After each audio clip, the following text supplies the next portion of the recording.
Bob Marley concert to be held for the benefit of the Jamaican people in Kingston on Sunday, December 5th. The announcement was made at a press conference held at Jamaica House by Marley, his manager Don Taylor, and the parliamentary secretary in charge of cultural information, Arnold Bertram. 2 weeks following that announcement on November 22nd, United Press International reported that Jamaica's Prime Minister Michael Manley called new general elections for December 15th, appealing for calm in a campaign so far marked by violence and death. The election will be held with the country under a state of emergency imposed by the Prime Minister in June to counter a wave of gunfights between terrorists loosely affiliated with the two political parties. Here now is a special item of news from the JBC newsroom.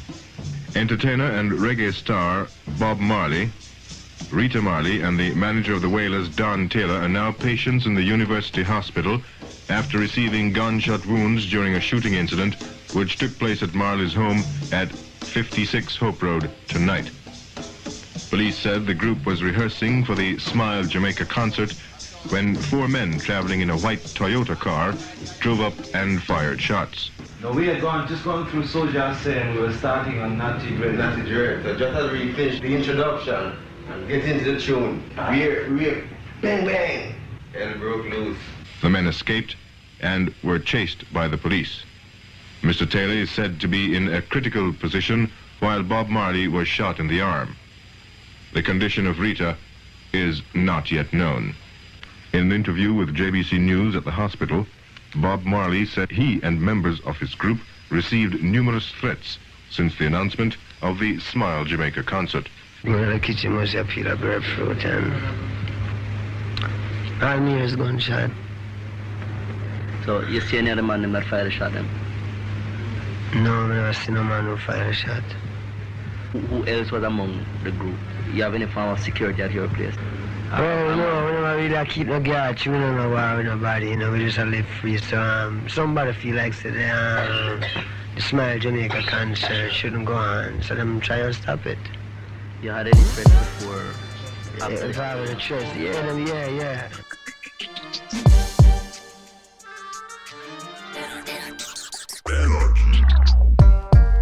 Welcome to the Michael Brooks Show. I'm Michael Brooks. We are broadcasting live from Brooklyn, where left is best, as it is everywhere.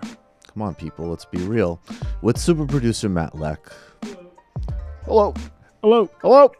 You working on Obama?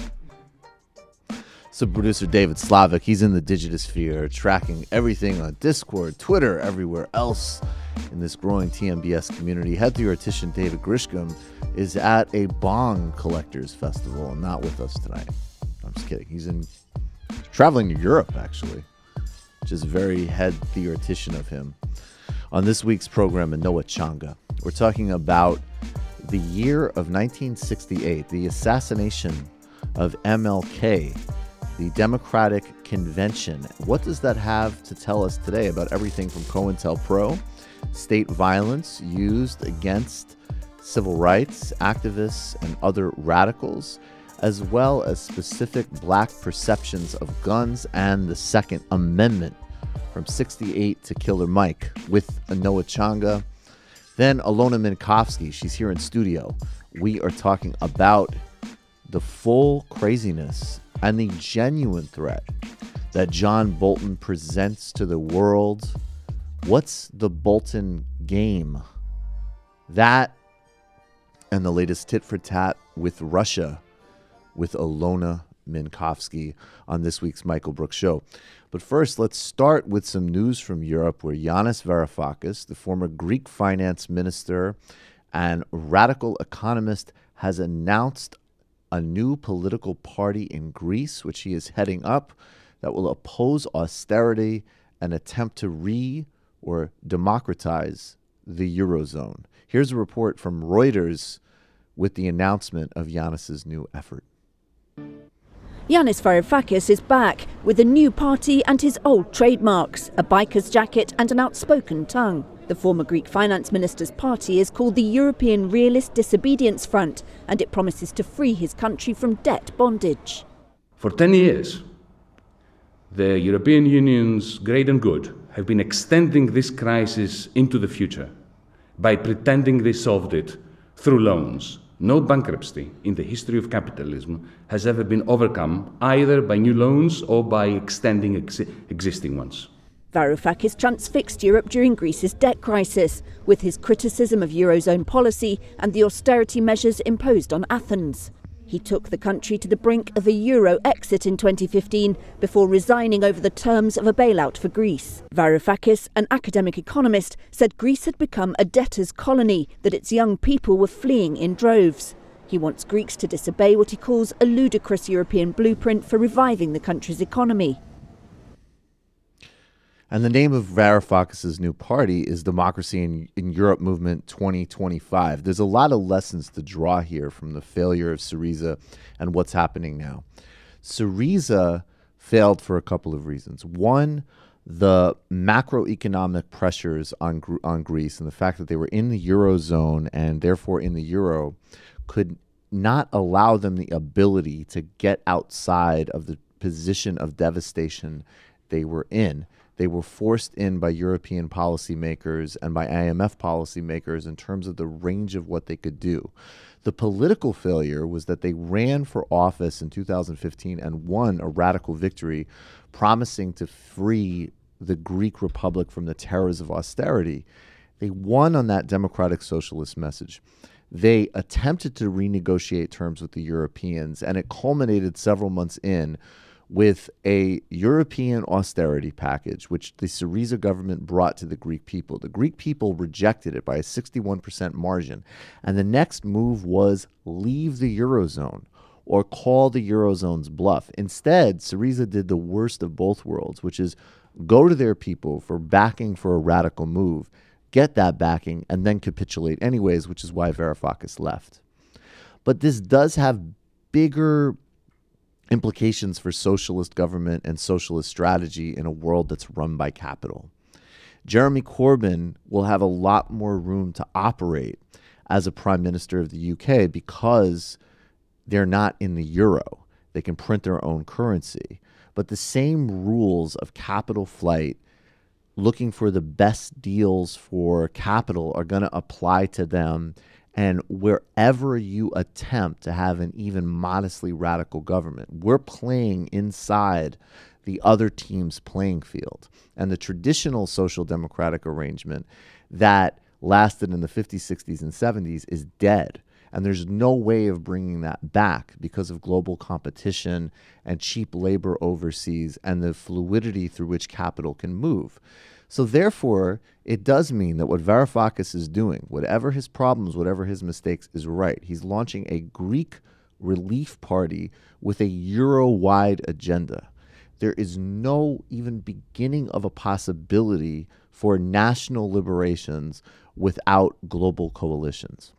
And so a Euro democracy project could fundamentally not only liberate Greece from the terror of austerity, but re-inject democracy into the central Eurozone and make it not just a game for Germany to win and win and win, because that's the other dirty little secret of Europe. This policy is designed fundamentally to benefit Germany, and Germany benefits very well. The sort of myth in Germany is of these lazy Southern Europeans who spent recklessly and irresponsibly and now need to be bailed out because they don't work hard enough.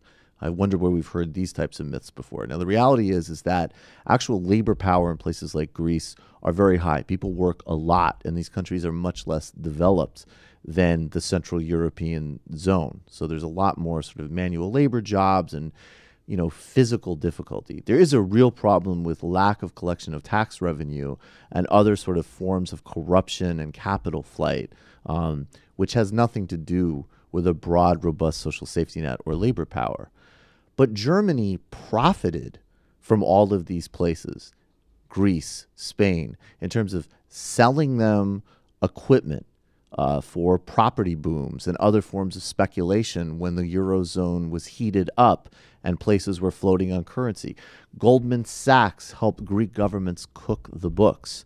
So Germany benefited from this bubble and now benefits again in terms of the terror of austerity. And the only way to counteract that, because the traditional social democratic alternatives have failed. Hollande ran in 2012 saying that he would use France's position to challenge Germany's hegemony and austerity drive.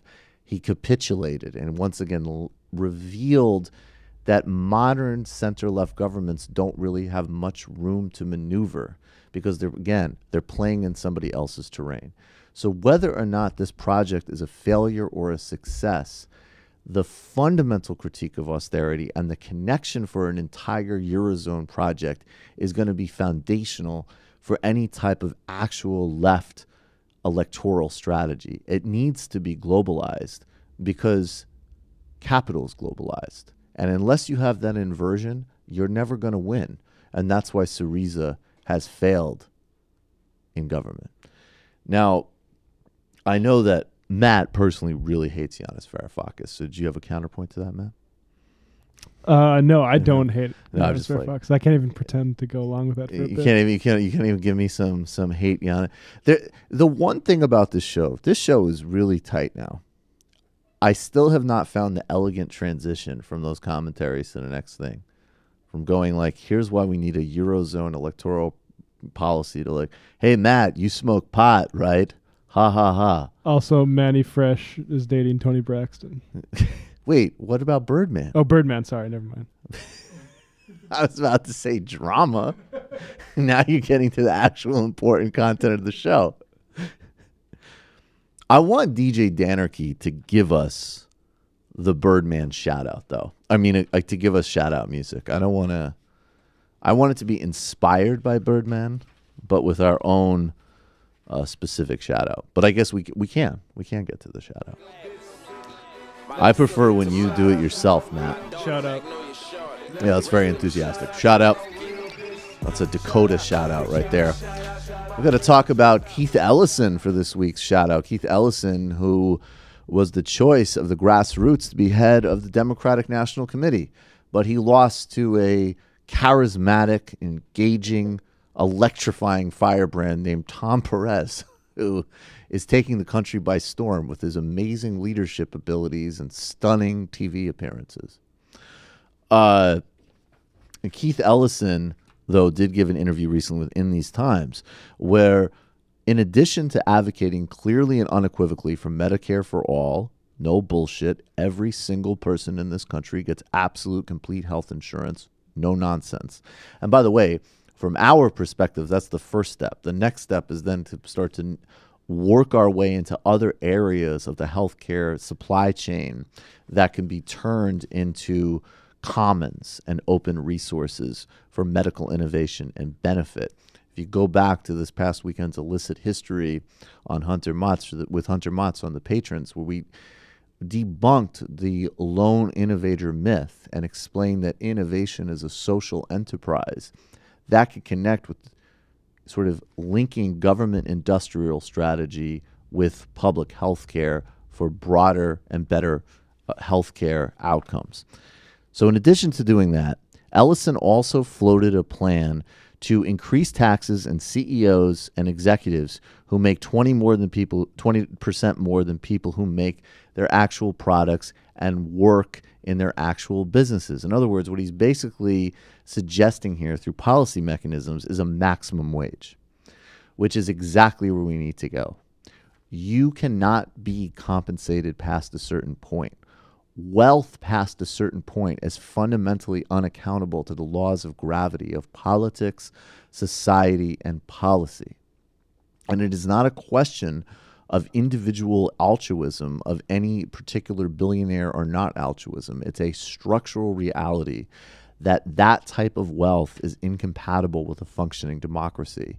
And Keith Ellison even going there and putting it on the table in these Times interview is incredibly important and really aggressive in the type of leadership and thinking we need. The devil's in the details. We want to make sure that if a policy like this ever passed, these people couldn't sort of shift their way and potentially add even greater incentive for stock portfolio incentives, right? So we want to make sure that it's targets wages, but it also targets all these sort of other ancillary benefits and stock options that CEOs get, because that's really where the murder comes in. But Ellison's talking about that, and a maximum wage needs to be put on the table. We need to raise the floor and lower the ceiling. That's the only way we're going to have an actual democracy here. So Keith Ellison, props and shout out for putting it on the table. Matt, where would you set the maximum wage? Let's go. So yearly. Yeah, I'd go 5 million. 5 million. I buy it. What more do you need after 5 million? Like you can have some real fucking trinkets at 5 million. Like, I think that's even a bit excessive, but I also grew up with like NBA athletes making 29 million, and for some reason it just seems, I don't want to cut too deep into Kevin Garnett's salary. Yeah, well, when you talk about NBA athletes, you're talking about like the most sympathetic people who make that amount of money. Like, they actually provide an entertaining public service and have actual skill set, and they're cool to watch. And there's a meritocracy. And there is, as problematic as meritocracy is, there is an actual meritocracy. But when you're thinking about like, some swine sitting in Goldman Sachs, it's very easy to lower and lower and lower that maximum. If you think Kevin Garnett, if you're in finance, if you're in finance, it's 30K, right? Hey, you guys said that you were in it for the intellectual rush of playing with the numbers. I mean, shit. Maybe not 30K, but I mean, the fact that since these companies are all too big to fail anyways, and they essentially subsisted and survived on massive public transfusions of wealth after they wrecked the global economy, and they exist in a stasis where they can do things like Credit Suisse with the cartel money laundering. If you can do this type of, or no, it wasn't Credit. BDS. It was BDS. United Bank of Switzerland? Yeah. UBS? I think it was UBS. Or maybe HSBC, who knows? No, it was HSBC. That's who it was. Yeah, but literally, who knows, right? But I think HSBC was the one that put in specific types of windows for bank tellers in Mexico to make the sort of money bags easier to slide through. So the process was more time efficient. And Eric Holder even said something effective. Prosecuting a firm like this might pose systemic global financial risk. So if we know that, then essentially all these people working at banks are public servants, and they should be making a public bureaucrat wage.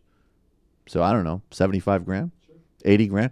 You want to smuggle money for the Mexican cartels and create new derivatives bubbles because it's intellectually interesting, then you should make 75 grand a year. And then, go play. And I guess we'll just bail you out again when you fuck everything up again. You think of all the bonus chasing and stuff that happened at the height of, before the financial crisis and stuff. And that stuff is incentivized when they get to take home more and more of that pay. Of course. This whole mythology that it's the adrenaline of just looking at these numbers. No, it's the adrenaline of getting that fucking check, please. Now, let's do a pitch for a product that will never need a bailout. Because it's in a perpetual state of bailout, because it relies on all of you. Everybody, this Friday, we're doing a second show this week because we're on vacation next week. And on that second show, I am 99.99% sure will be the first animation that our incredibly talented animator is giving us. Matt, you saw those mock-ups of Nation of Islam Obama. It's very exciting. It's exciting. That is happening. We're going to be starting at 6 on Friday, and also DSA, State Assemblyman from Virginia, Lee Carter, is joining us. We're going to debut the cartoons. We're growing. And that's essential for paying everybody's bills, for all of us surviving, for paying rent, all of the basics. And now really we can start to think about, what it will take to grow. When we get to 2,000 patrons, which is our next main goal, on the fun side, or not for us fun, but fun for you, Ronald Reagan, Stephen Robbins is ordering us a Glenn Beck food survival. My Patriot Supply. Yeah, My Patriot Supply. My stomach is already turning. Oh, God, it's going to be disgusting. We're going to have a contest to see which of us can make it through how much of the bucket the most. My money's already on Matt. But we will see. I bet you got a stomach like titanium, dude. I grew up eating like organic arugula. There's only so much my fucking system could take. So 2,000 is our next main goal. We need you to become a patron today and just really get, a lot of extra content at this point. I mean, it's really a sort of parallel intellectual history of everything from foreign policy in the Caribbean to Marxist theory to even an illicit history of sex we have coming up with Christopher Ryan. Just banked the interview with Ronnie Kasrils, former South African intelligence minister and revolutionary. We're talking about South Africa, global capital, and his lessons from the struggle and how it applies to all of us. It's a lot of content there. Plus, of course, the post game at 21 and above, you get regular phone calls. There's an amazing... This Discord community is so active and so alive that it's also producing its own form of activism. We talked last week about the efforts to protect home care for those on public health insurance that need it in California. That's coming out of the TMBS Discord. It's a powerful community. I want to thank all of you. It's time to become a patron today if you haven't yet. Keep spreading the word. We've got 230-something reviews on iTunes. That helps. Thanks, everybody, for letting people know. Patreon.com/TMBS. Patreon.com/TMBS. Thanks, all of you. We'll be right back with Anoa Changa.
Welcome back, Michael Brooks Show. I'm Michael Brooks. Joining us now is Crew. She's host of The Way with Anoa. She's a writer for the Progressive Army. She is a strategist, a radical, a theoretician, a Twitter warrior-ess. Anoa Changa, thanks so much for being here. Thank you for having me. How are you? I'm great. I'm always happy when I talk to you. You know that. Oh, yeah. Mutual affinity society over here and everything. Absolutely. Anoa, we're talking about the year of 67. Next week we're on vacation, which is the anniversary of the assassination of Dr. King. Now, I think definitely for anybody watching or listening to this, the sort of basic point that Dr. King was a radical. He was a Christian, socialist, emancipator, anti-racist, anti-imperialist. People know that. But there's even a deeper history that we need to get to that you're going to uncover for us that takes us to this year of 68. It was the assassination. It was also the breakdown of the Democratic National Convention and these sort of splits in politics that live on to today. Take us to 1968 and your sense of that assassination and lessons from that time, and we'll start working forwards. Yeah, definitely. Let's all go get in my DeLorean, and we'll all go back to a time before you and I were born. Yes. But I was thinking about this when we were talking about conversation for coming up, and reflecting on next week is the 50th anniversary of the assassination of Martin Luther King.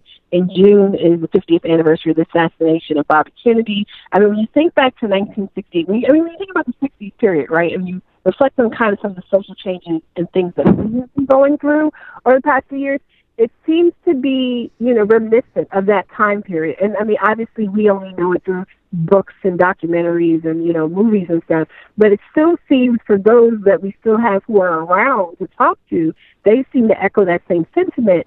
And, things happen in waves, and it really does feel like we are in maybe a redux of a 68 moment almost. When you think about what was happening in the 60s, the early, mid-60s, the civil rights movement, you start finally having, women's rights movement, Vietnam, just all this stuff was culminating. And by the time you get to 68, you have this burst of political action and energy just happening across the country in the varying levels.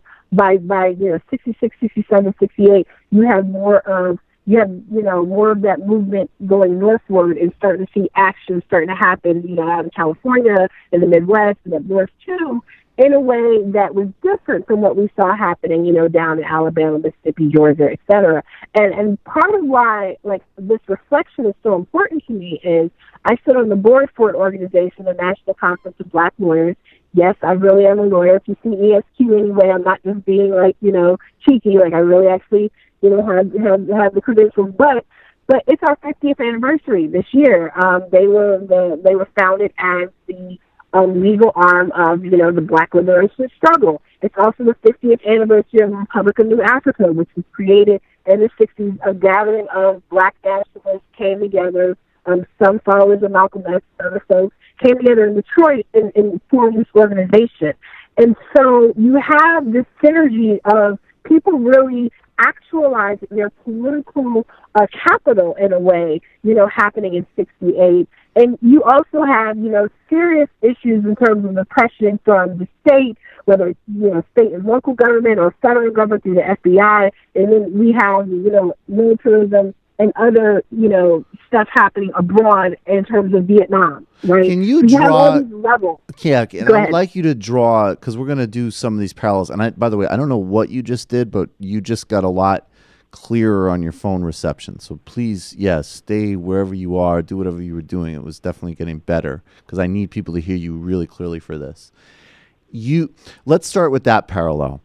Obviously today, I mean, it's not essential to our lives for a variety of reasons, but we certainly still have actually very active troop presence in Afghanistan. We do have some troop presence in Iraq, and then we have this whole other, global kinetic drone warfare which started under actually the genesis was in Clinton, was used under Bush, accelerated under Obama, vastly expanded with zero concern for civilian casualties of any sort under Trump, and then we have obviously the movements like Black Lives Matter and things like that are putting a focus on all of the different issues with regards to policing and violence. And then I you alluded, I think, to like COINTELPRO and programs like that. So maybe follow that continuum: presence abroad, militarism at home, and then the targeting of groups. Yeah. Right. So when we look at the militarism, right, because we can't disconnect, and this is why when folks talk about Dr. King's legacy, and they only focus on the "I Have a Dream" speech, like his granddaughter this weekend was adorable. Kid don't really like her daddy, but his granddaughter was adorable when she spoke. I have a dream, and my granddad had a dream, and that his children about to judge for the content of it. That really whitewashed, reductionist vision of 63 King, and we never go forward. Like you started out, King was a radical. So we focus on, the societal focus on King as, the races be equal. We can't judge people on race. It gets distorted, right? Mm-hmm. We don't talk about King as an anti-capitalist. We don't talk about King, well, not we, but like mass society as a whole. We're talking about King as the anti-capitalist, as the anti-militarist, right? Anti-imperialist. And when we think about, it dovetails. When we think back to what was happening in Vietnam and state-sanctioned oppression happening abroad, that's the same emphasis of the same, white supremacy that was being inflicted on communities here stateside. And we see that same pattern happening now. Even though we don't have the same incursion as we might have had 50 years ago with the Vietnam, we do still, like you said, have that huge militaristic presence abroad, and we have that same mentality when we're policing communities of color and underprivileged communities here in stateside. And when we look at, what was happening around that time in terms of, Vietnam, we also look at the rise of the anti-war movement, and it's just so interesting just thinking about that time and the current, anti-war movement and different iterations, that different moments have been hyper visible, right, for various reasons. Right. And there's a lot of people who feel like because we don't have the mass demonstrations and activism that you might have seen in 1968 right now in terms of war, or even back in 2003, right, with the Iraq War, that there is an anti-war movement. There's always, these movements exist.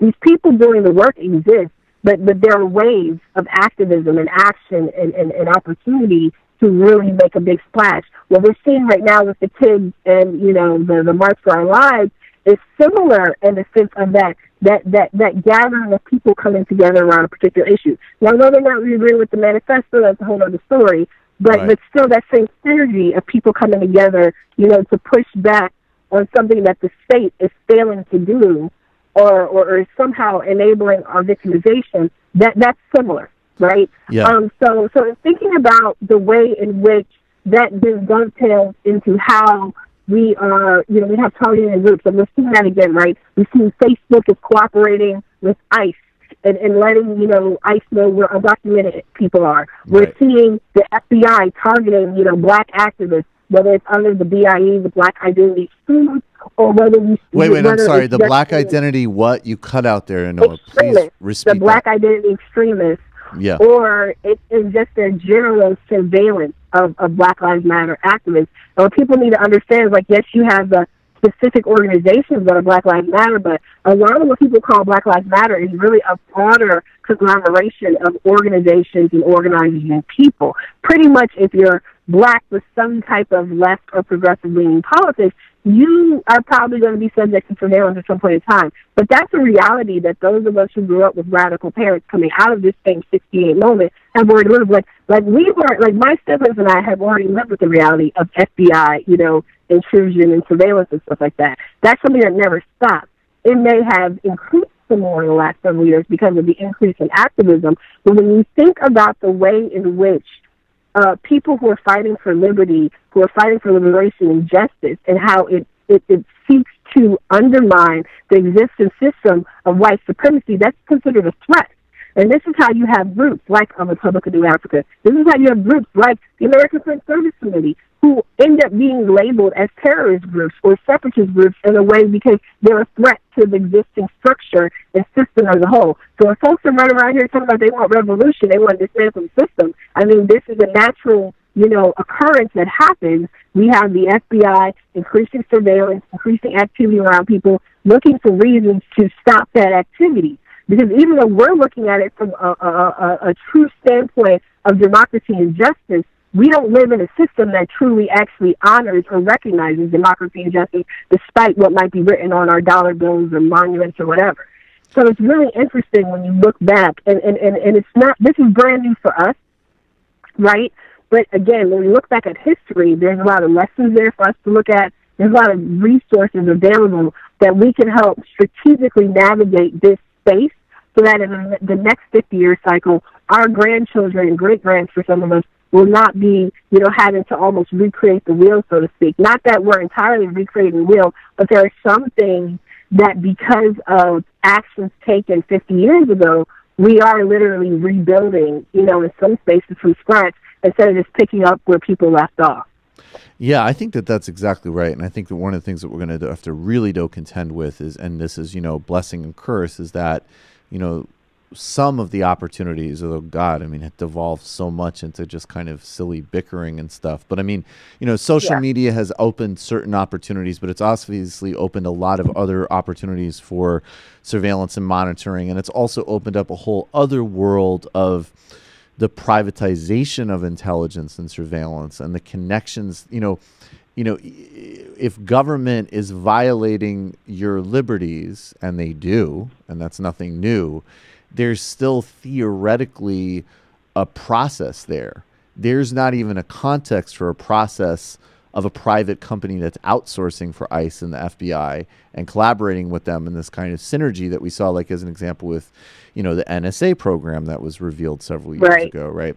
So I think that there are these, but then at the same time, there's also this kind of odd assumption that, among a lot of people, that history just started a couple years ago and there aren't all of these active parallels. And I think another thing that is a parallel that you mentioned that I want you to speak to, and is actually the March for Our Lives and the policy platform and the sort of, I guess to some extent, the neutralization of dissent. But before I get there, at least for me, I want to just say that, I think the March for Our Lives is an undeniably incredibly positive thing. And I have, the mobilization of those students, and by the way, also students and platforms for people who have been doing this work in many different contexts and areas for quite some time, is incredibly important and positive, and I have a faith in that. That being said, some of the policy proposals that have come out are not good policy proposals. I don't want greater securitization of schools or militarization of schools. I don't want people who might be being treated for, a mental illness to have their civil liberties violated. And I don't even really buy the frame, I don't buy the frame at all that these, forms of violence are, questions of mental illness. And also, while we're at it, I'm very much of the belief that, in some ways, to me, guns are a kind of all or nothing game. And we either need to have a conversation about a totally gun-free society, which is a pretty ambitious goal, or we should realize that, a lot of these piecemeal things, they might be worthwhile, they might be the right thing to do, but they're not really going to do anything to seriously move the ball on these issues. Now, that's me on my soapbox. Respond to whatever you think of those points. But that being said, so I think agree about go ahead. March for Our Lives. Yeah, go ahead. I agree about March for Our Lives being an important moment, right? I know people get tired of marches and there are a lot of different opinions and stuff. As a mother of teens, right? Yes, I know y'all. I look young. I start young. So as a mother of I've teens, met you in person, and that blows my mind even more. It's unbelievable that you have teens. It's crazy. But so like my daughter, she got involved a little late with our planning here for the march, and so she got involved. But I think about my own upbringing and growing up. I grew up, between Harlem and then in high school I was on the south side of Chicago. We would get shot at. Business owners would lock doors on us. Like, nobody was concerned about our safety until Columbine happened. But we got police in our school all the time. And then we got metal detectors. And that infuriated us so much because it's like nobody cares about us. Like, mass shootings, like, this is not what our reality is. So I appreciate that conversation is happening because, what is it, in 98, 99, we were having that conversation, but we didn't have the same medium and reach the kids do now. It is amazing what the kids are able to do. Like, a few different people I've seen have said they don't know any better because they're kids. They need to be taught, right? They need to be educated about why these things are issues. Because, no, I don't want an increased police presence with my 14-year-old, 6-foot-tall black son. Like, I don't need an increased police presence, right? If the boy's not smiling, people automatically think that he's, angry and about to take everybody. You know what I'm saying? Yep. So there are considerations there. And we have already seen that increasing police presence in schools does not make the kids safer. We have increased issues with the involvement in school-to-prison pipeline, discipline, all types of stuff that is absolutely unnecessary. So there are solutions and projects and programs out there, and we need to be thinking critical instead of just being so rushed because we don't want another incident to happen. Because here's the thing, right? No matter what policy programs or platforms are put in place today, it's still going to take time to disseminate down through across the country to local communities, et cetera. And there are issues that are going to happen that we're just going to have to figure out how to grapple with. So I do appreciate the moment that is happening. I appreciate the pushback that is also happening. I think this is all a very good exercise. I think we, as a society and as a quote-unquote movement space, need to get comfortable with being uncomfortable. Mm-hmm. We need to get comfortable with criticism and critique, and we also need to look at a loving way to do all of that to move forward. Now, there is some sniping that happens on social media and stuff. Apparently I'm a social media bully. I mean, I don't know. The Spurtless Wonder says I bully him, whatever. But what who says you bully him? Who? Zach Tyler says I bully him. Because I don't even know who that guy is. Okay, but I'm assuming you bully him. Yeah, he's a part of the Dum Dum Left, so you're lucky. Oh, yeah. Well, fuck him. Okay. Yeah. I don't like that dumb shit. But seriously, though, I mean, Yes. sometimes being petty is good for your blood pressure. It lets you let it all out. but seriously, though, we do need to find a way to have these constructive conversations, right? Especially as we're looking forward beyond the polls. Like, it's great that there's been this big push to get them to the polls. I saw something from Alternate, maybe like Robert Reich or someone, about millennials have surpassed boomers as the largest voting bloc. That's great, but you got to actually make sure they turn out. That's right. It's great to have a large voting bloc, but if they're not actually leveraging that voting power in a way that is meaningful, it's just hot air. And so there are all these lessons here that I think we need to be constructively looking at, and not just simply how do we get beyond the NRA bad guys and Trump, because there are systemically other issues. I don't know how rare I am in leftist and progressive spaces, but I'm not necessarily let's get rid of all the guns person, because if we have folks in certain areas, mostly white folks hoarding guns and stuff, me as a black person, particularly living in the South, I have a very different attitude towards guns now than I did when I was living up north. Mm-hmm. And I want my guns too, because quite honestly, and this is not saying that I don't believe in gun control or reform or justice gun violence, but I don't think that we should be preaching to marginalized communities that we need to be disarmed when it's really the masses that, who have the weapons, who that needs where that conversation happens at. So it's a very interesting dialogue. It's a dialogue that Killer Mike clumsily tried to have. Yeah, but he tried. See, that's what frustrates. See, okay, I would not. I thought the guy that he went on, that guy did a video about the Parkland kids, which I thought was atrocious. That guy's harassing the Parkland kids. It's like, dude, yeah, doing? That dude is trash. And Mike, in my view, was sloppy. But this is another classic example, and this is one of the reasons that I have gotten so allergic to social media sniping, because that was presented and the headlines and everybody blared, Killer Mike did X. And I watched the video, and Killer Mike, it wasn't a good platform and it wasn't a persuasive video, but he was trying to articulate a perspective that we need to have in this conversation. And if we can't we do need to have it in this conversation. Right. But the platform matters. Right. I agree. Right. and the problem is, there's this whole, and he should, if he's alert enough as he seems to be politically, and coming up in this Bernie, space, right, he should be aware of the vast independent media space that exists, or people that and matter of fact, you don't even, because of the way social media is, you don't even need anyone else's platform. He could do a stream from his barbershop like he did with Bernie. I mean, he lives in Atlanta. Which is the headquarters of the National African American Gun Association, like that. He could have that conversation without, like, he didn't need the NRA. He's someone who's so famous and has such a big following. He doesn't need the NRA. He could have, and this is my problem. This is what annoys me about social media with people is people have massive platforms, and they would rather go to someone else also with a massive platform, whether it's the right platform or not, instead of building with people to make sure the right conversations are being had and that we're controlling our narratives. Because that's really important, because like you said, what ends up happening is his narrative and his agreements and going on that show gets completely spun differently. My issue with him is like, dude, how stupid are you? You not know who you're talking to. You not know where you're at. And all they're going to do is spin it however they want to. Your video is airing on a site that talks about arming ourselves to fight back against the scourge of socialism. Like, what are you doing? Right. But That's right. We do need to have these conversations, though. And I think, and the only last thing I'll say about this before we wrap up, too, is I just think in general, I mean, I think I've said a million times that I think the conversation about arms in communities of color is different.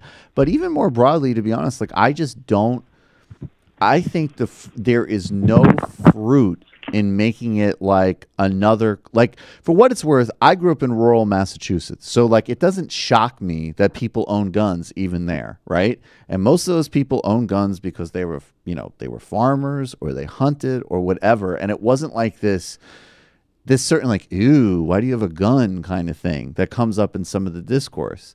And I just think that at the very least, make the target of your attention and your activism not the individuals who own or don't own guns, but this dangerous and immoral and disgusting cartel of arms manufacturers that does in fact fund the NRA and does in fact pose a clear and present danger to the health of everybody. But that isn't about micromanaging of other people's behavior and culture, which I just don't think it's strategic. I really don't. Well, I agree, and I do think that there is a conversation to be had. There is a way, because when we're talking about these mass shootings, or even when we're talking about when they read off gun sticks and talk about the number of people who are dying, and then someone else will say, oh, but those are mostly suicides. I mean, there are levels of issues here that there's a lot to unpack. Yes. So it's not going to be resolved with a piece of legislation from Congress. Right. I mean, we fundamentally need to change the culture that exists here in America, and that's going to take time. It's going to take dedicated effort. So hopefully those who are activating around this issue now will see how it dovetails into other conversations. I really also appreciate the fact that folks like Lucy McBath, who's running for the Georgia 6th Congressional District, down here, folks are using the terminology gun violence, because that's actually more broader conversation than just gun control. Because gun control may or may not actually address the issues that a kid like me growing up in Chicago is facing. I mean, it can to some extent if you don't get certain guns coming across borders, blah, blah, blah, in theory, but it still doesn't necessarily address the issues the same exact way. When we're talking about, magazine capacities and background checks and things of that nature, so very specific issues trying to resolve. We have a broader conversation about gun violence. We're also looking at community issues, cultural issues as well.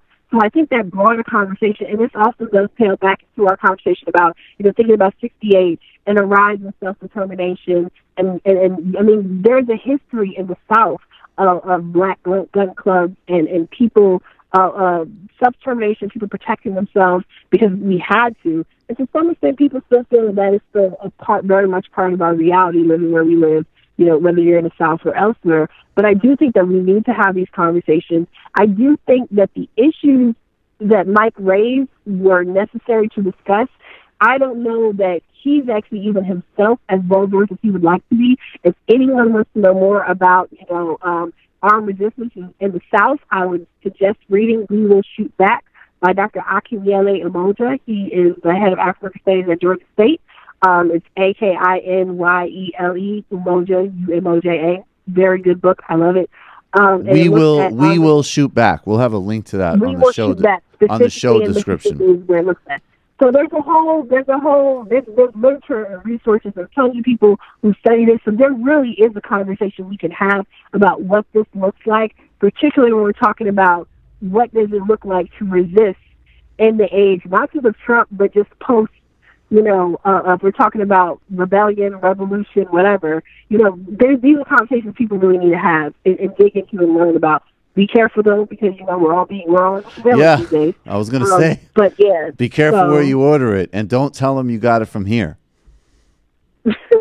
Definitely don't use my name. Yeah, we have enough trouble in my family. So, Anoa Changa, thank you so much. I love the historical, deep perspective you bring, as always, to the show. Thank you so much.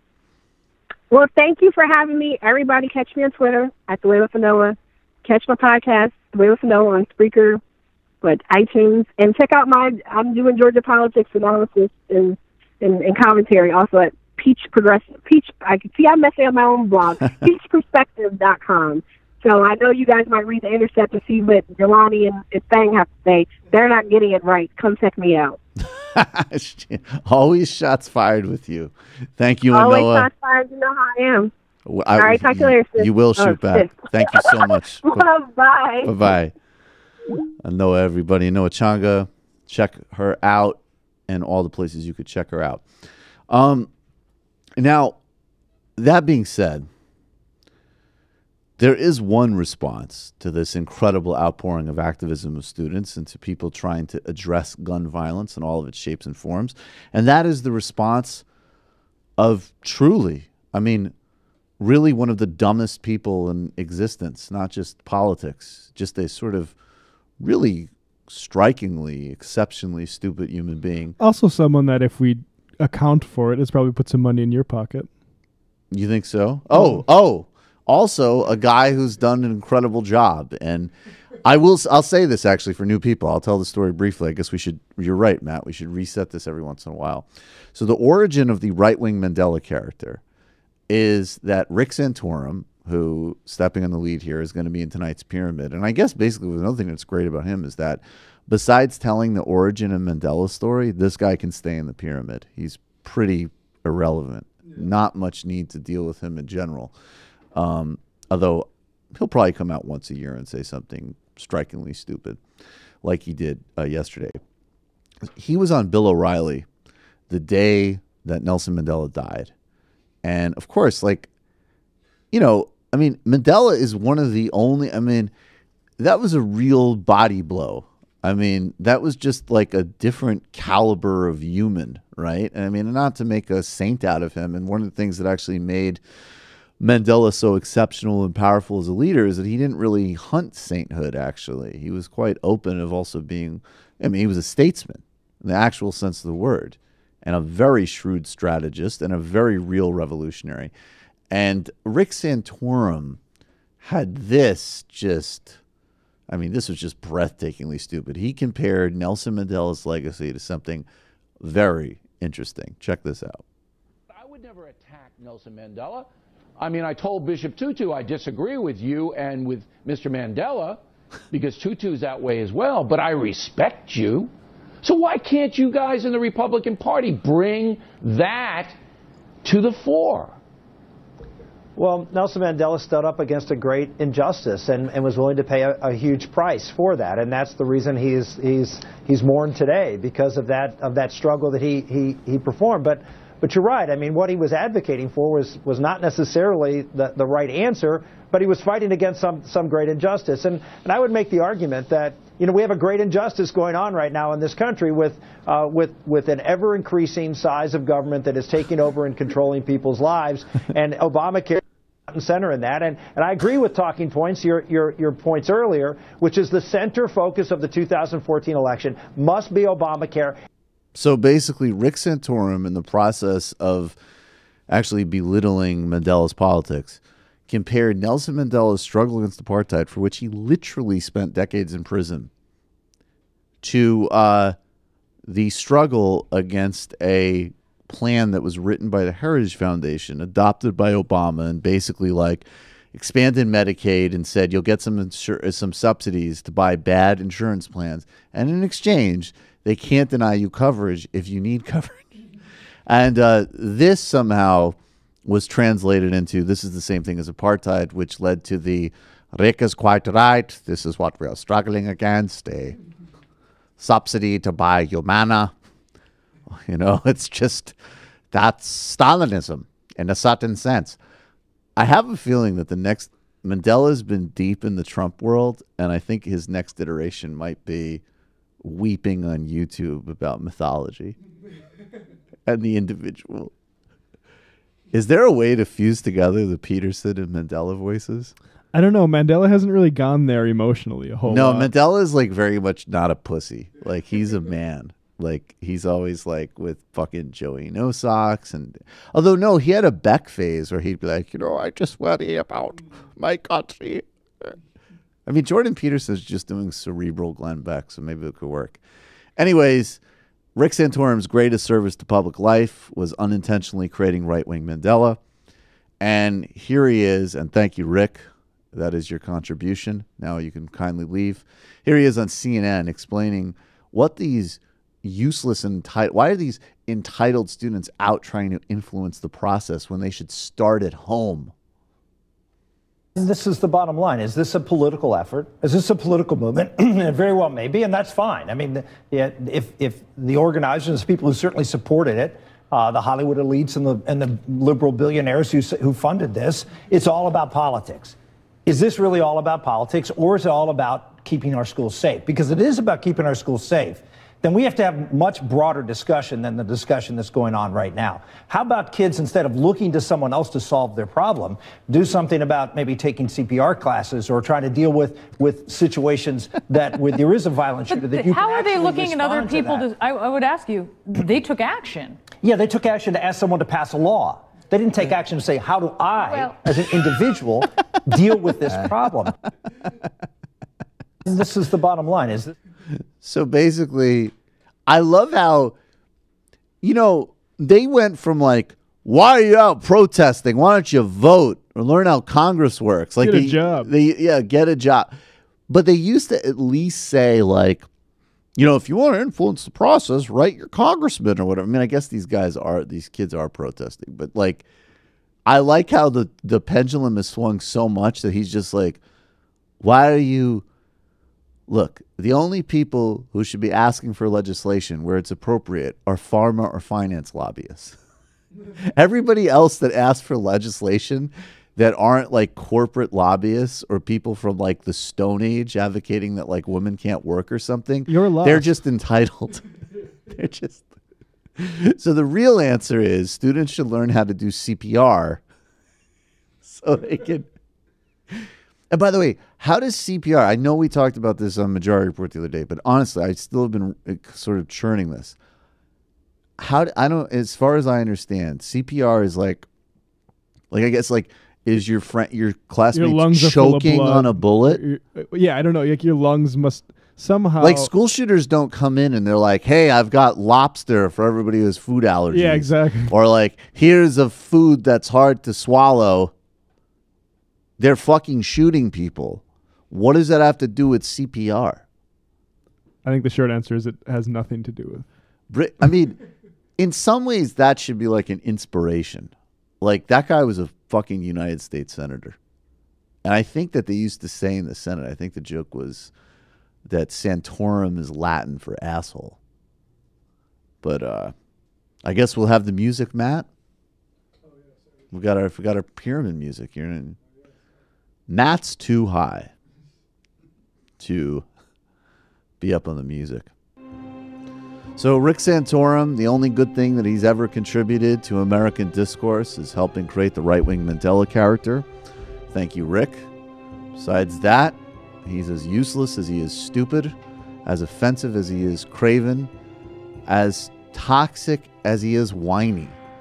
And that's why we sentence Rick Santorum to the pyramid, where CPR won't save you. Goodbye. We've got some patrons in studio tonight. For Alyona gets in here. Before I butcher Alona's name, I have the first half of it right. Alyona Minkovski. Minkovski. Minkovski. Alyona Minkovski. Minkovski. I want to say it like. I want to say it's Chicago Pollock style. Are you guys? Bears. Da Bears. Da Minkovski. Are you guys each patrons, or do you have one account? Oh, we have one account. One of you guys should leave and go create another account. I'm just kidding. I was thinking before about. I still think that despite the wariness of the specific policy agenda, that there's no question that those kids being out there and their sense of expectation and demand on the process is really significant and going to have massive ancillary benefits across the board politically. So I think like there's also this sort of habit on the left of like, we have to sort of learn how to take yes for an answer and see a positive trend, even as we don't get hooked into like a liberal naivete, right? Like the thing that happened in West Virginia with the Wildcat strike was an incredibly positive thing and an act of people power. Now, is that legislature going to try to look for cost offsets for that 5% across the board increase for state workers by cutting essential programs? I couldn't imagine that they wouldn't. And you know what else? I couldn't imagine that they wouldn't be aiming and gunning for those programs regardless of that strike. So that's just the next wave in the battle. But that was at least a battle that we were fighting, that those teachers were fighting on their terms and putting into play in their way. And that's the essential message. That's what's important about it. So I think it's the same thing with the gun march. We're going to take a brief break, and then we will be back with Alyona Minkovski. We'll be back briefly. You have music ready, Matt? Yep. All right. Okay.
Welcome.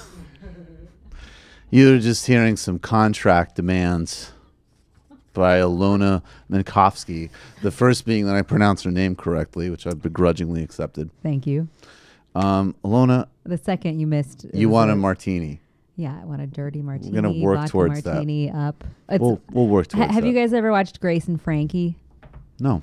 What's that? It's a show on Netflix with Jane Fonda and Lily Tomlin about two women in their 70s whose husbands left them for each other. And so then they become like BFFs. And I don't know why. I've been binge watching it lately. Jane Fonda's character is just always sipping on a martini.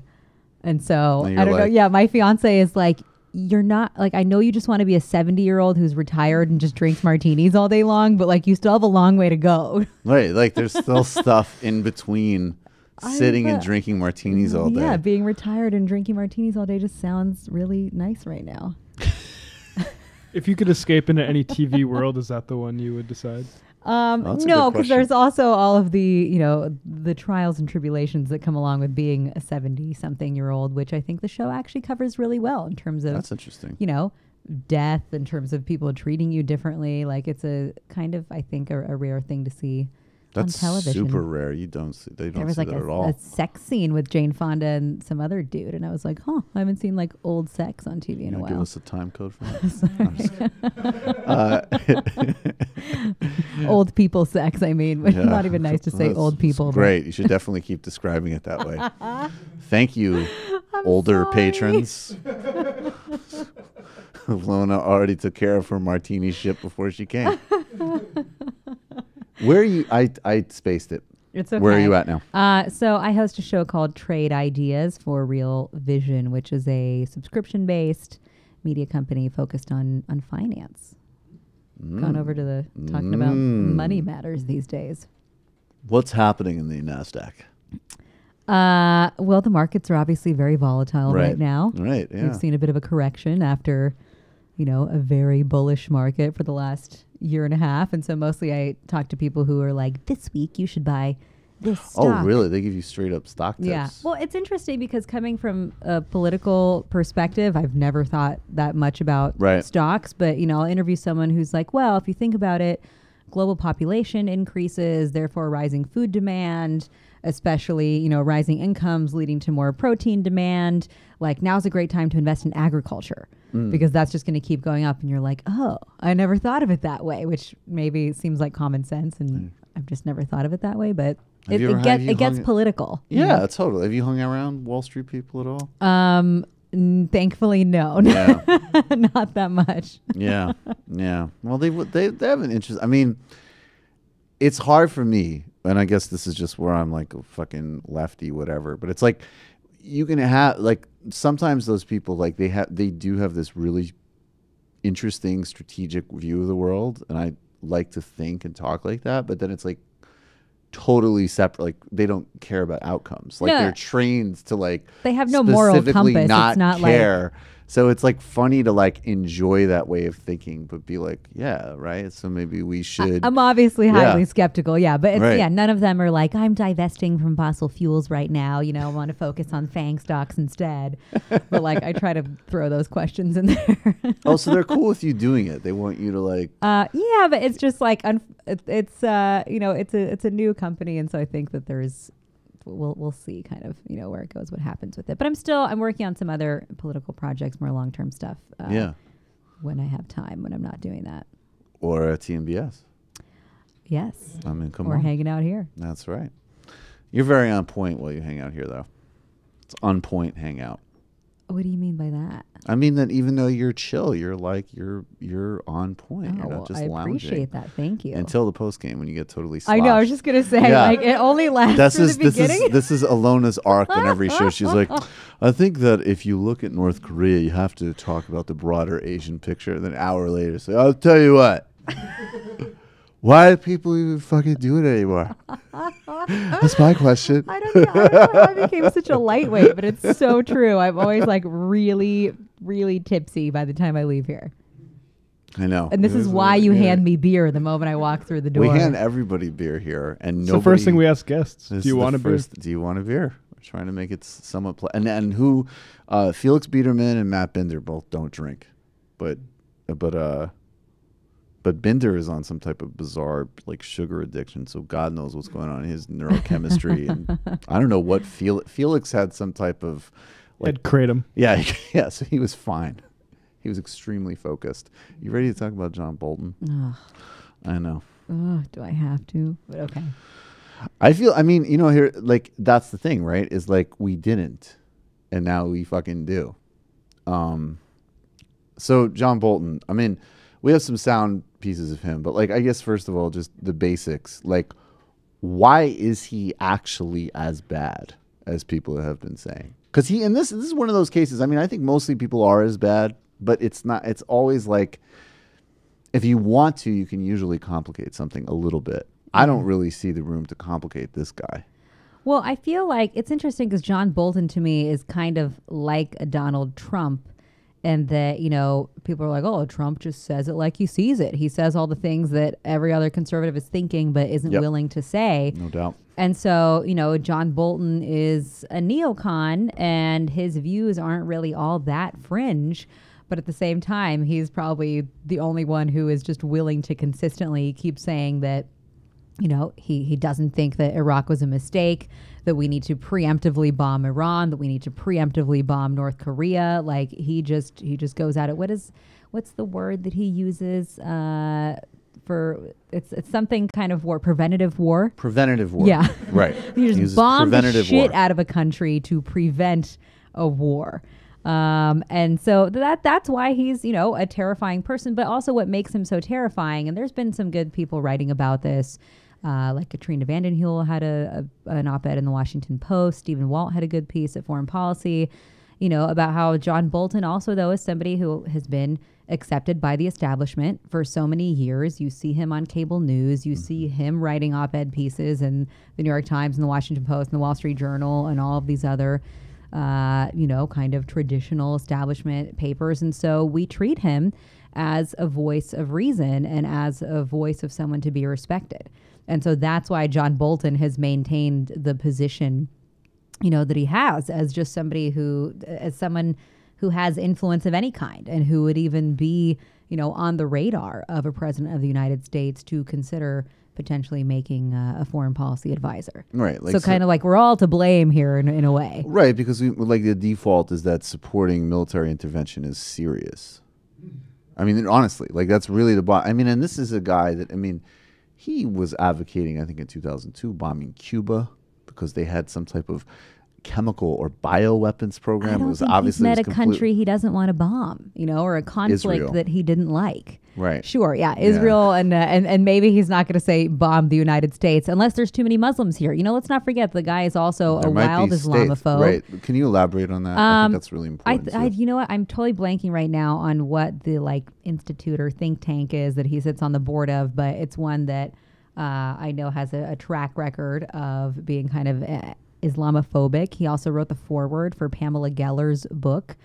Pamela Geller, if people aren't aware of her, is just a psycho cuckoo pants who she's a crazy lady who lives on the Upper East Side things about Muslims and lives off of inheritance from her husband who died and owned car dealerships, and she has an anti-Muslim blog, and she spreads things like Barack Obama's the illegitimate child of Malcolm X, which, I mean, look, I'm That'd sorry, be cool. guys. Yeah, right. Obama's not that cool. Let me be clear. And I think that this, though, is another reason that, people like Sam Harris have always concerned me so much, because they muddy the waters by sort of classing up or providing a sort of pseudo-intellectual cover for this whole industry, which really is they get so pedantic. I understand that Islam is not a race, but the reality is that, first of all, it overlaps with a lot of racial prejudices towards people from Arab countries or South Asia. And secondly, if you're, profiling somebody entirely off of their identity as you conceive it, regardless of how they conceive it, let alone behave, you're practicing a very active form of prejudice and bigotry. And John Bolton has advocated for it in policy, not just abroad, but surveillance here, aggressive homeland security practices, spying, and everything else. Yeah. So and is connected with Geller, who is, there's no shame in her game as far as conspiracies go. And that's why, to me, it's kind of so, who knows how long John Bolton will stick around. Obviously, Trump has been, just switching people up in terms of his advisors and the kind of rotating, door within the White House. But clearly, the men do have views that align. Donald Trump also not so friendly to Muslims, if we look at his record.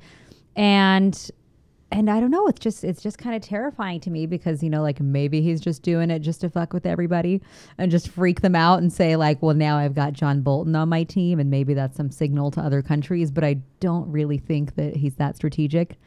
I'm going to go with you on he's not really that strategic. And I just think it's if you really try to read into it too much, you're maybe this is all some genius plot. No, I think that's a great lesson about Trump for everybody, is that he's got some good instincts and I don't mean that in the ethical sense. I mean that he knows how to play to certain things and articulate certain things. He's got no strategic capacity, and he is basically just a fucking deranged old soak brain. But most of the people that he's dealt with, including all of the nothings that ran against him in the Republican primary and the technocratic, democratic, centrist establishment, are all nerds and dweebs who have no actual connection to reality in terms of most people's experience in this country. So therefore, his dumb, belligerent shit was able to undermine all of their algorithms. And I think that's just the unending lesson of this guy. It isn't big strategy, but it reveals how all these other people's quote unquote big strategy is sucks. Yeah. Right? I think that's a good way to put it. I think that's what it, and I think Bolton's good on TV. I think that's why he got the gig. The mustache, I think, is a character in and of itself too. No, yeah, sure. He's polished and smooth talking. And again, that's what, just going back to my original point, which is that he's kind of been, accepted. And I think that that's just a larger cultural point about us as a society too, is that we embrace public officials more when they are advocating for very aggressive militaristic action, because for some reason in our mind that validates them and means that they're serious people. if they talk about I matters like your of national serious security. people impression, by the way. That's good. That's awesome. And, and it's, I was just thinking about this earlier today, too, with how, Trump has wildly kind of veered off of the foreign policy that he was campaigning on, right? Which was like, no more of these dumb interventionist wars. And instead, he's been bombing Syria. He dropped the mother of all bombs in Afghanistan. Civilian casualties are up across the board. Absolutely. Drone strikes are up. We have more troops now in Syria, in Iraq. Like everything has been an expansion in a way that Donald Trump supposedly was campaigning against, and that I think turned a lot of people, on at the time. And so I forget what my original point was there, but that's why it makes it all the more disturbing to have somebody like John Bolton, because that is kind of the direction that we have already seen Trump kind of creeping into, and so it's scary to me. Oh, I know why I brought that up. Sorry, because I was just remembering when Brian Williams, when the mother of all bombs, the Moab, was dropped in Afghanistan, and there was a video of him reporting on it and basically saying that it's beautiful. Wait, was that the Syria bombs or the Moab? There was one where I thought that was the Moab. Am I confusing the two? I think it was. It doesn't matter. It's still the same Either point. way, yeah. He it was quoted like fucking Elvis Costello, glorifying and romanticizing war, and that was beautiful to us. And so it's like, that was one of the most sickening things that I've ever seen. And then you wonder why somebody like John Bolton, is where he is. Right. No, I think that. I think there's another lesson about Trump in it, because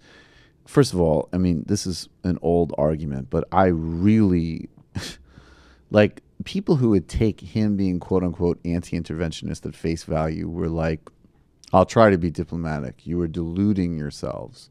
But I also think that he made those moves, but he also talked about bombing the shit out of ISIS. And I think that especially with him and his whole rhyme and reason is just posture.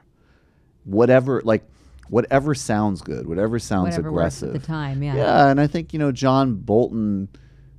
Let's play some clips of him. I think that this really is he's a media creature, which is exactly to your point that it has nothing to do with he's serious about really deranged ideas, but he's essentially he's actually in the same business we're in. He's a talking head, but because he advocates disastrous policies that would kill millions of people, he's assigned serious thinker status. This is him talking about North Korea.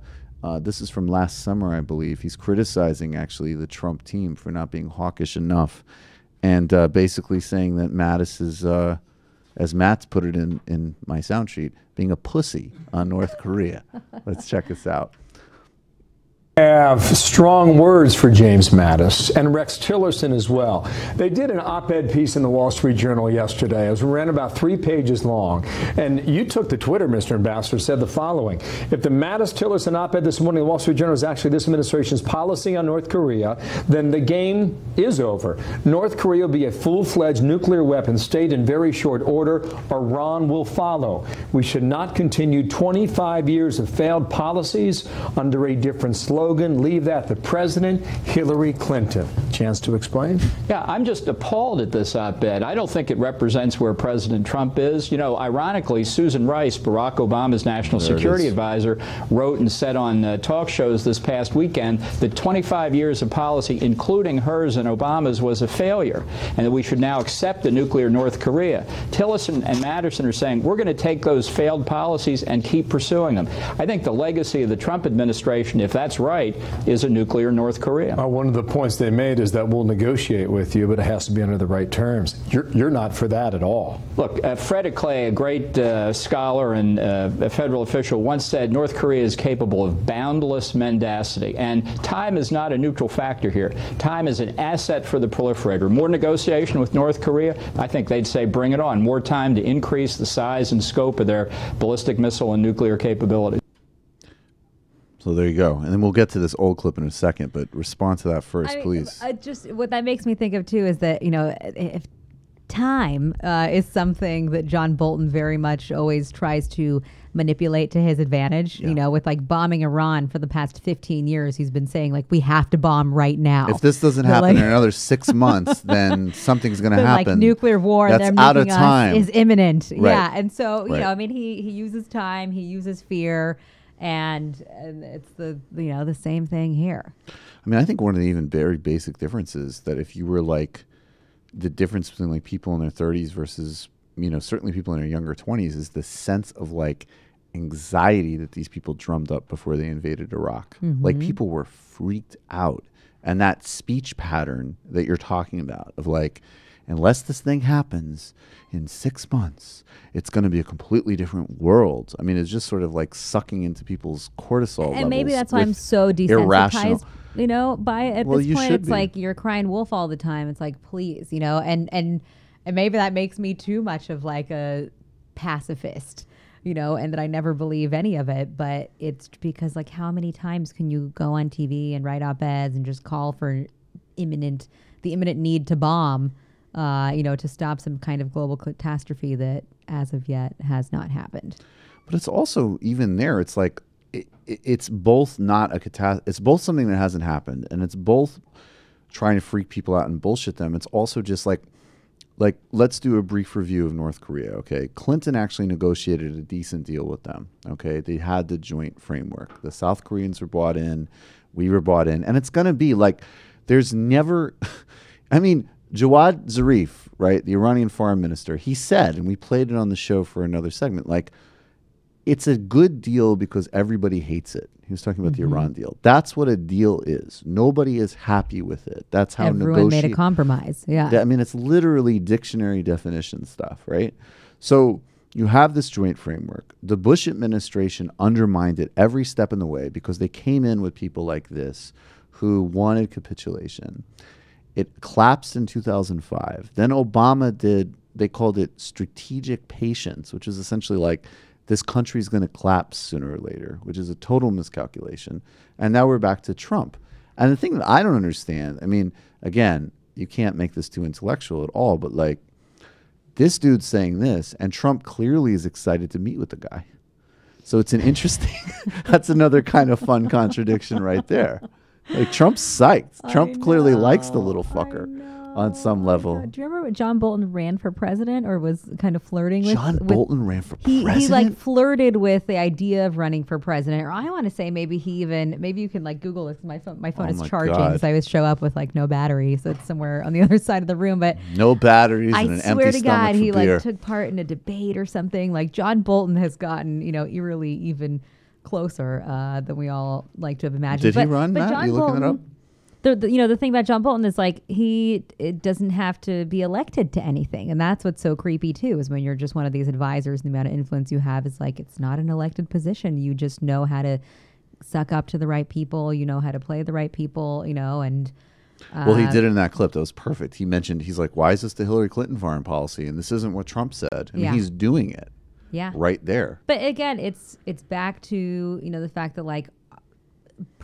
Way before Rex Tillerson, as much as people now are freaking out about the fact that the State Department is woefully understaffed and shrinking, like that shrinkage has been happening for years and years and years, you know, and that's something that we have been aware of. That's something that we have been allowing to happen is just completely, you know, rebalancing or making like a very imbalanced system where our diplomatic corps and our State Department plays such a less influential and such a less important role than the Defense Department does in our government. Right. And like, you're right, like we don't know how to negotiate anymore. We don't know how to talk about diplomacy as a means through which to help solve things. It's only like we either bomb them. And that's kind of you know, been my beef with the Russia thing too, which is that people are always like, well, we need to do more. We need to be tough on Russia. We need to respond to Russia. And I'm not sure. And you're like, niet. Well, no, because you're a Russian agent. I don't know if I know, if people know what they mean by that. You know, like by what they want. Like, at what point are we going to feel that we're being tough enough on Russia? And again, like, let's not beat this drum beats for war. It's a weird rhetorical device, particularly for normal people. Like, you ever watch? Like, one time I watched on C-SPAN like God knows why I did this, but it was actually kind of weirdly interesting. They had like footage of a focus group. I don't even remember, one probably like 08 or something, and they were talking to like quote unquote swing voters. And the thing that was so funny was like, I mean, whatever, maybe I'm being judgmental, but like the reality was that these people had clearly consumed so much news that they were talking like they were supposed to talk. Like they're sitting there like, well, education is a really important issue in our household. And it's like, you don't talk like that. This is the only condition that you would ever use that kind of, like, that's weird. So when I see normal people or even like, you know, Twitter pontificators talking about getting tough with Russia, it's like, you've just seen too many people say that on TV. Right, but like, what does that mean to you when you say that word? Right, No one knows what they actually want out of it. Hold on really quick. Did John Bolton run for president? Did we figure that out? He did say he wasn't running in 2015, so there was at least some chatter about it. Okay, sorry. I feel like I'm like, that was probably like I feel like I'm like fake newsing it on your show tonight because I keep having these like vague memories of like, didn't he run? But it was okay. Sorry, probably guys. Bolton's wife like texted somebody and was just like, "Can you say that Glad he's we thinking about running fact-checked for president just to make him feel better?" Well, let's get to Russia in a second. I want to play one more clip of Bolton, and this reflects the rhetoric stuff. I mean, this from 1994, and this guy is, I mean, he's an effective bureaucratic player. He definitely is. I agree with you. He's totally analogous to Trump. He says what they're all thinking, although he's got, you know, zero polish and doesn't even sort of pretend, like the old neocon bullshit of like, well, we want to invade all of them and kill a bunch of people, but then we want democracy or whatever. He doesn't really pretend on that. I mean, he is a straight far-right extremist fanatic. And I mean, even just in his whole demeanor, and this clip really speaks to that. This is not the TV polish. The point that I want to leave with you in this very brief presentation is where I started, is there is no United Nations. There is an international community that occasionally can be led by the only real power left in the world, and that's the United States, when it suits our interest and when we can get others to go along. The Secretariat building in New York has 38 stories. If you lost 10 stories today, it would make a bit of difference. This kind of mindless creation of the United Nations as something different than what it's in the United States' interest to do isn't going to sell here or anywhere else. I don't believe for a single second that most of the good Americans who worked to get the seat on American soil would accept some of the arguments that we have just heard. In fact, I think some of them would be turning in their graves, as we say in Ireland, by what we have been listening to. The United States makes the UN work when it wants it to work. And that is exactly the way it should be, because the only question for the United States is what's in our national interest. And if you don't like that, I'm sorry, but that's, I mean, he's a disturbed dude. Yeah. Well, again, there's a lot of people who think that the UN is, you know, completely ineffective. Like, I'm not anti-global cooperation, but like, yeah, the UN doesn't do all that much. I'm happy to say that, you know, and can easily acknowledge that. But, oh God, yeah, there's a lot to unpack there. Like, the notion that, you know, the United States is only going to do what's in its national interest.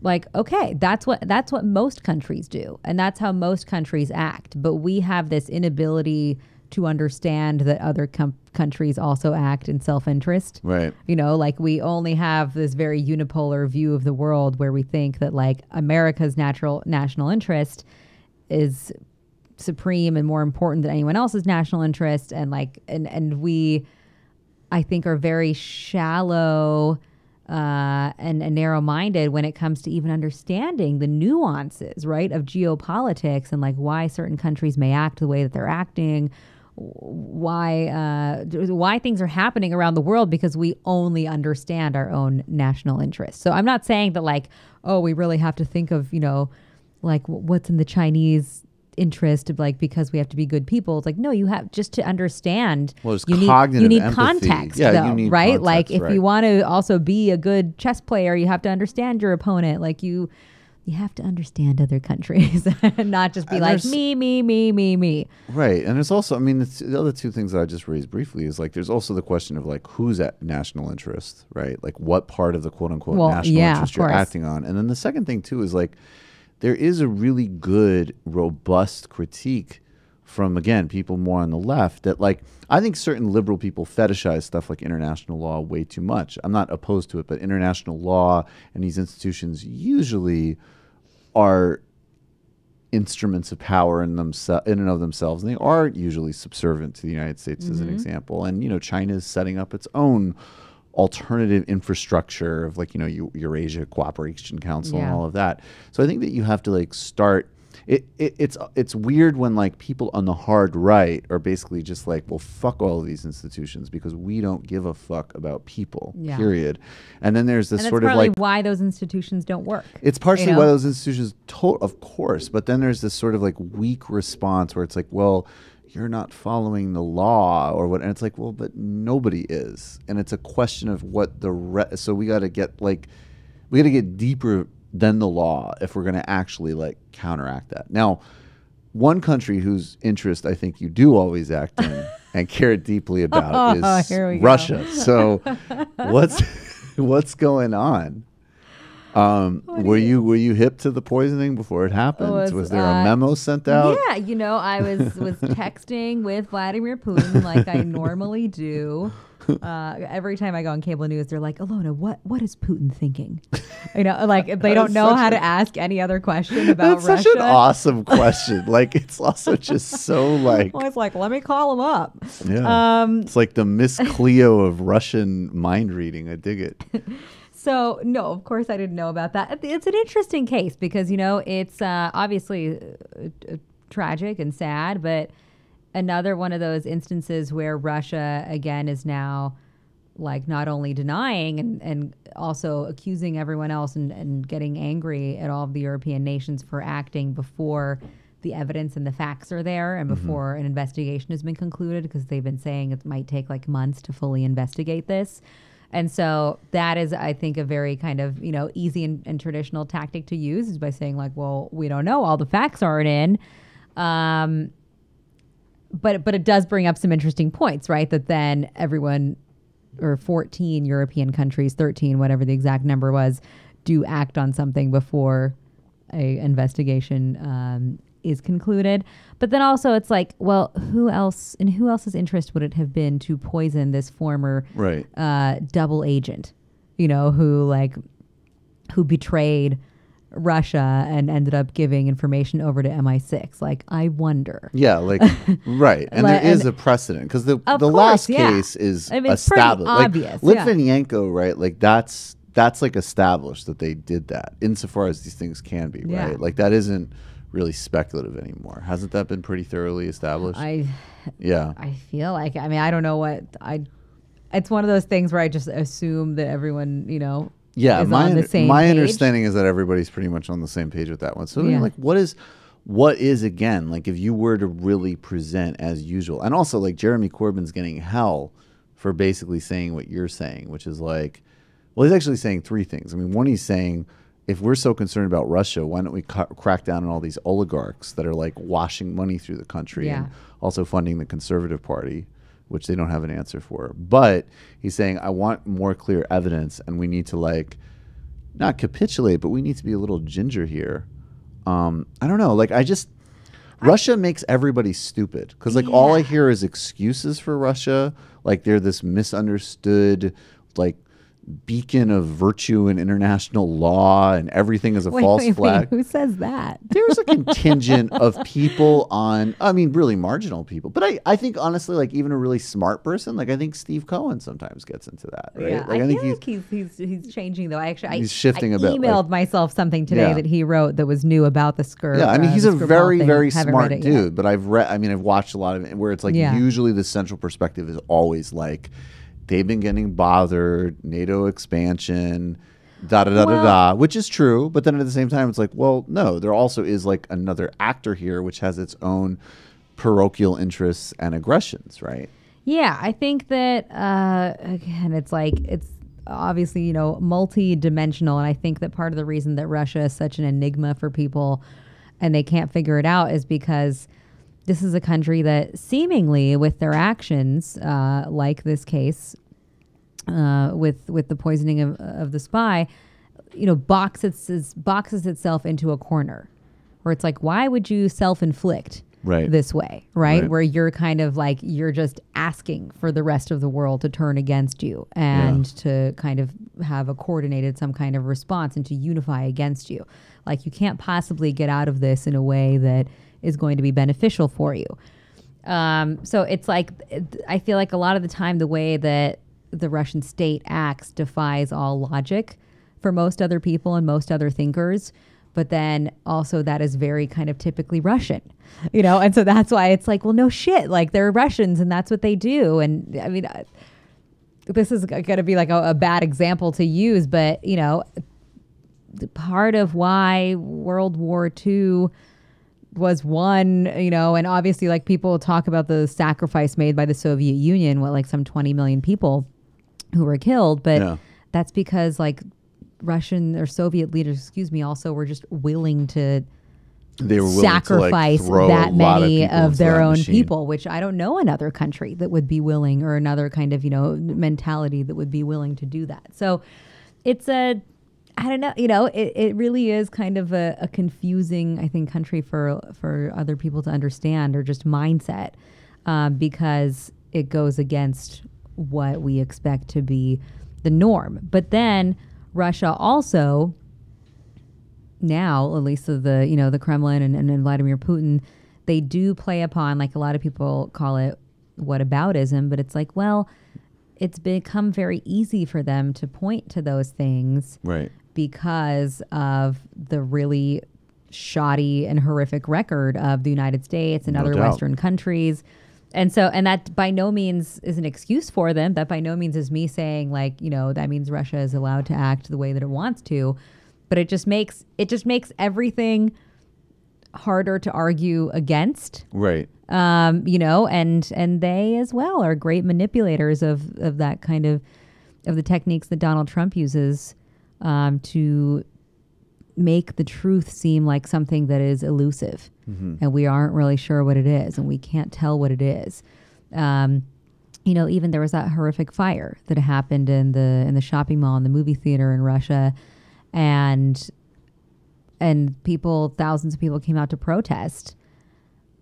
Of course, what's being told by officials is that there was like 200 people max, but that's because people want transparency, and it's something that never happens whenever there is some type of a huge tragedy like that, you know, or other kinds of terrorist bombings and stuff, and people feel like they aren't getting the full details. Like, people are saying that there's many more who suffered and who actually are missing after that fire than what the government is putting out there. So I don't know if any of this is making sense. No, it makes sense. I'm all over the place. No, it's totally like because it is. It's an all. I think it's like almost definitionally all over the place conversation. But I mean, do you think like?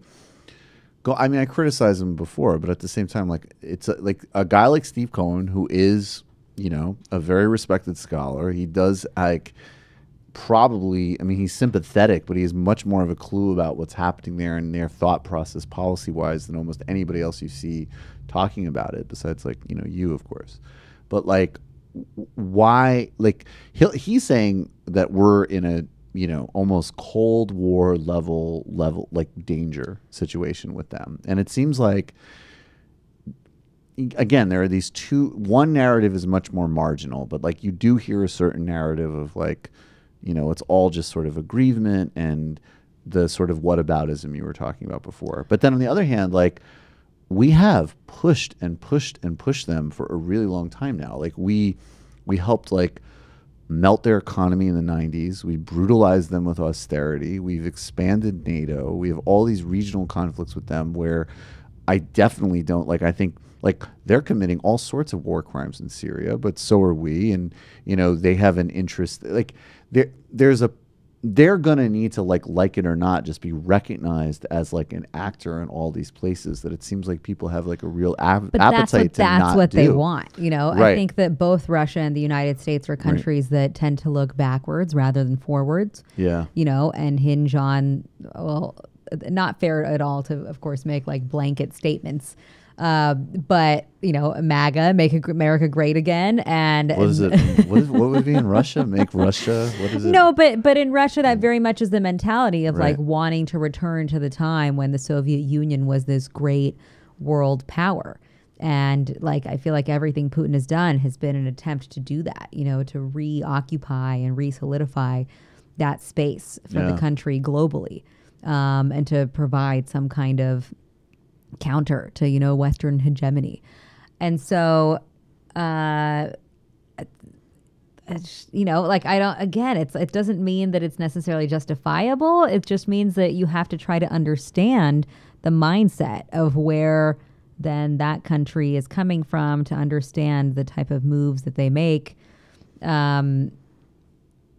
And I don't know where that leaves us. I think that these two countries, unfortunately, it does make me very sad because obviously I have family there. This is where I live, and I also have family here.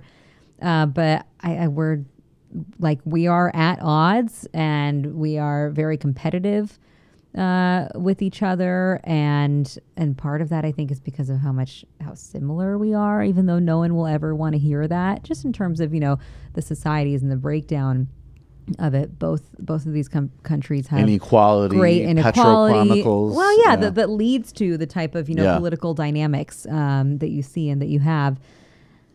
So I don't know, man. I agree with Stephen Cohen in that I do think that we are kind of in a new Cold War mindset. And I say this as somebody who I've actually been considering doing a lot more writing about this topic because I didn't live through the Cold War. Right. I'm the generation that came after it. Right. But all I did was grow up on stories from the Cold War. And so I can't necessarily say like we're in another Cold War because I wasn't there, but it feels to me like the tensions continue to increase, and that's where it's building to. It's just one tit for tat after another. Both countries now have announced, Trump and Putin announced new nuclear weapons, Right. we're definitely at an arms race. Again, we obviously have this like diplomatic row. Who knows how Russia is going to respond now to its diplomats being expelled? Yeah, from they're both expelled. countries. They're already expelled. I mean, people Well, did you from- see the yeah. tweet from the Russian embassy? It was like a trolling tweet. What did they say? No one knows how to troll like the Russians. Yeah, Russians are very good at that. It was a tweet that was a poll asking people what city they should close the U.S. consulate in Russia. And the options were like St. Petersburg, Yekaterinburg, like That's actually really funny. Taking an online poll, which it's funny until it's not, Well, I mean, the first thing that they tweeted out was unbelievable after the spy was poisoned and that story broke. I don't know if I saw it. They tweeted out like, they quote tweeted The Guardian, I think, that said like Russian spy poisoned, and they were like, correction, he was a British spy. Oh. I was like, wow, it's like titanium balls on that Twitter account. That's some grade A trolling. But even like the diplomatic stuff, I don't know if I've told you about this before, but my brother lives in Moscow, and last summer I was there. I like filled out, because he's a lazy slacker sometimes, and I filled out his application for him. Dimitri. His name is Sasha. But same shit, actually. I know, Sasha's pretty, I know. I like how she said that all like, that's so stereotypical. His name is Boris. Basically, like, filled out his visa application. We got him an appointment date. And then the day before, 2 days before his appointment was when, like the original kind of diplomatic row began, with consulates being shuttered and embassy officials being taken out of the country. So, of course, like, his visa appointment got canceled. Now he has a new one in May because I want him to come to my wedding in October. Oh, man. And it's like, who the fuck knows what's going to happen with this? And I'm going to be so sad and so devastated if he about can't. This next time you talk? Yeah, next time we text. That you could like game this out a little bit better. But the point is, there are the people who actually suffer the consequences of these things are not the public officials who are making all of the decisions. When sanctions are passed, for the most part, it's going to be passed on to the population. Economically, they're the ones that are going to feel the pain. when diplomatic consulates, embassies, anything like that is closed, staff is reduced, that greatly slows down the process of people being able to get their travel documents. And the sort of direct people-to-people diplomacy that maybe could somewhat counteract all of these toxic narratives as well. Yeah. Right? Like I actually know somebody who recently, she traveled to Russia recently and, like had some of this sort of like, actually asked me, and I was like, well, look, I've never been there, but my understanding is like, you're going to have a great time. Like there's absolutely zero concern about going there. And, and she did. She had a great time. And that has, already like radically altered her just sort of her sense of the place and what the possibilities are with it, completely regardless of, people are fucking appalled we're human beings, right. But like that's what you get when you travel and when you interact with different people and different cultures and different people from socioeconomic classes and, anybody. When you step outside of your bubble, then you find ways to connect with other people. And so that's why the kind of like political propaganda that we see, that we hear, that is shoved down people's throats is, is so dangerous, because when that's all you're exposed to, then that's what you believe in. At the same time, like, I don't know the answer to my question before about when people are like, we need to get tough on Russia and what does that mean? I don't know. I agree that if you just kind of roll over and say like, no big deal every time they want to try to intervene in an election or just, poison people in other countries and try to kill them, like there has to be some way of trying to signal that that's not okay, that there can be consequences for actions, but I don't really know what the solution is.